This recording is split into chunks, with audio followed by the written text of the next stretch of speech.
네, 이번에는 새롭게 선보이는 코너입니다. 패션과 디자인에 담긴 과학을 재미있게 풀어내보는 사이언스 앤 패션 시간인데요. 어떤 이야기가 나올지 벌써부터 기대가 됩니다. 네, 이 시간 함께 하실 분 소개해드려야죠. 패션 디자이너 오소영 씨 나와 계십니다. 안녕하세요. 네, 안녕하세요. 네.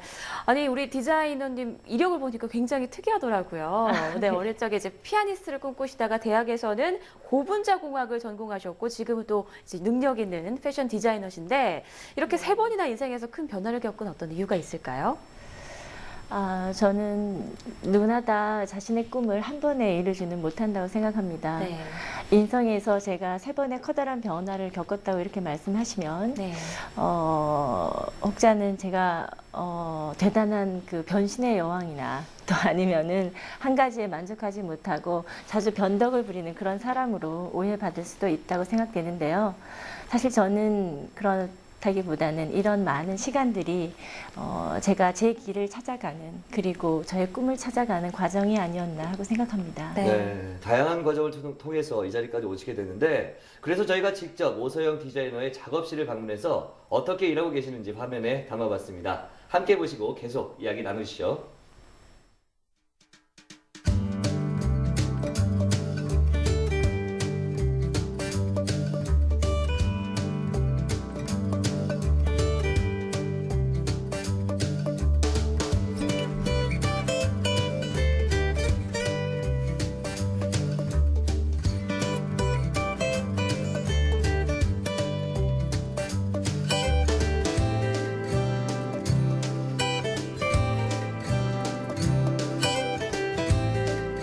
인간은 누구나 새로운 걸 추구합니다. 그래서 그 새로움을 예리한 감각을 통해서 이 디자이너가 찾아내야 됩니다. 그래서 그거를 표현하는 방법에 있어서 어떻게 입을 것인가, 어떻게 만들 것인가에 대한 많은 고민을 하고 제품이라는 제한적인 요소 안에 진정한 차별화 포인트를 만들어내는 것이 디자인이라고 생각합니다.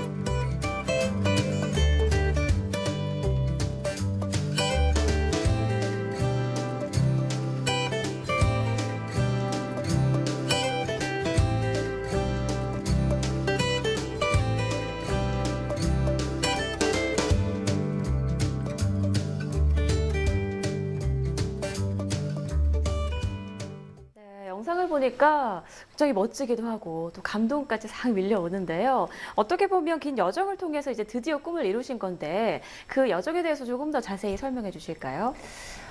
사실 제가 어린 시절에는 음악을 무척 좋아했었어요. 네. 한때는 그 피아니스트를 꿈꾸기도 했었고, 그렇게 가는 과정 동안 오랫동안 피아노를 공부를 하기도 했었습니다만, 평생 제가 피아니스트로 살아가는 그런 생각을 했었을 때 너무 하고 싶은 일이 많았었어요.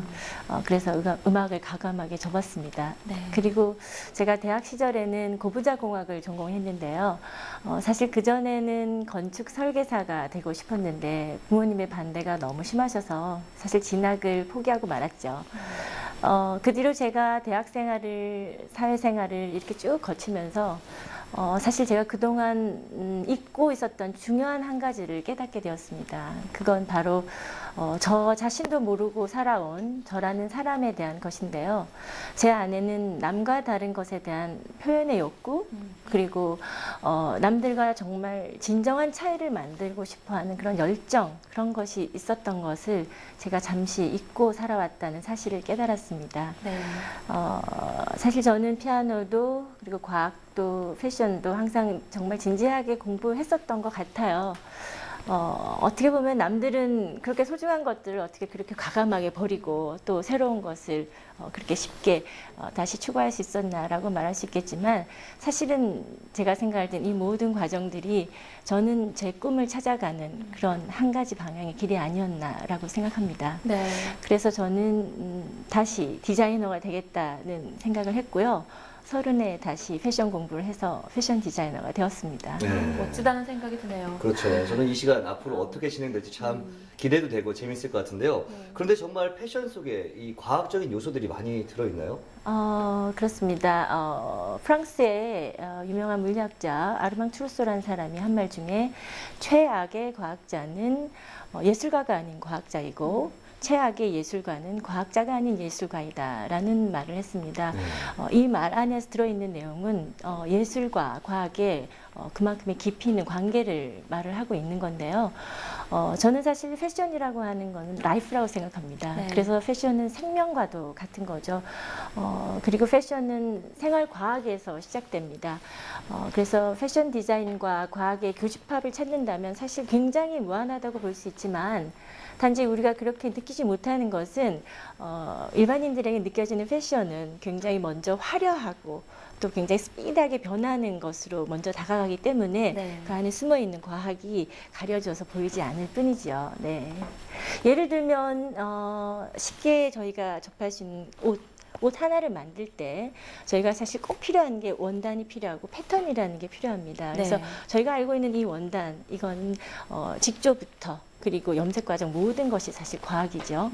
그리고 우리가 옷을 입고 있지만 사람의 신체는 3D입니다. 입체잖아요. 네. 그런데 이 입체를 만들기 위한 원단은 평면이죠. 2D죠. 그래서 그 2D를 가지고 3D의 옷을 만들어내는 그런 과정에 필요한 패턴, 이것 또한 수학과 과학의 결과라고 볼 수 있습니다. 네. 네.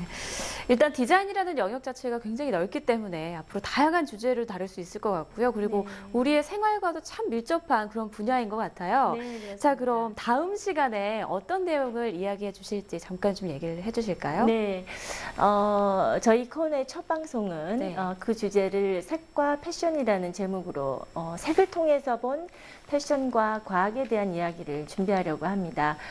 제가 의상 디렉팅을 했었던 영화 하녀 속의 의상을 살펴보면서 패션과 색에 대한 이야기, 그리고 또 드라마 아테나의 명장면 속에 숨어 있는 패션 컬러가 주는 심리학적인 그리고 과학적인 요소들을 찾아보고 이런 패션 속에 있는 컬러가 영화와 또 드라마 장면 연출에 어떠한 영향을 미치는지에 대해서 서로 같이 알아보고 이야기해보는 시간을 가지도록 하겠습니다. 네, 네. 이 디자인과 과학이 융합됐을 때 새로운 시너지를 낼 수 있다 이런 생각이 드는데 스티브 잡스나 이 빌 게이츠도 이런 융합을 통해서 새로운 시장과 가치를 또 창출해냈잖아요. 맞습니다.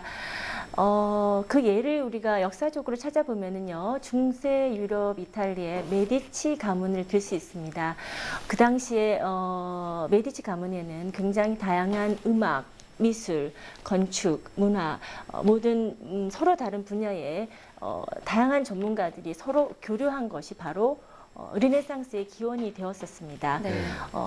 이처럼 서로 다른 생각과 분야가 만나서 완전히 새로운 것을 창조해내는 것을 우리는 메디치 이펙트라고 합니다. 요즘은 경영학적인 그런 부분에서 이런 이야기를 상당히 많이 쓰는데요. 네. 창조적이고 혁신적인 아이디어를 창출해내는 기업 경영 방식을 일컫기도 합니다. 네.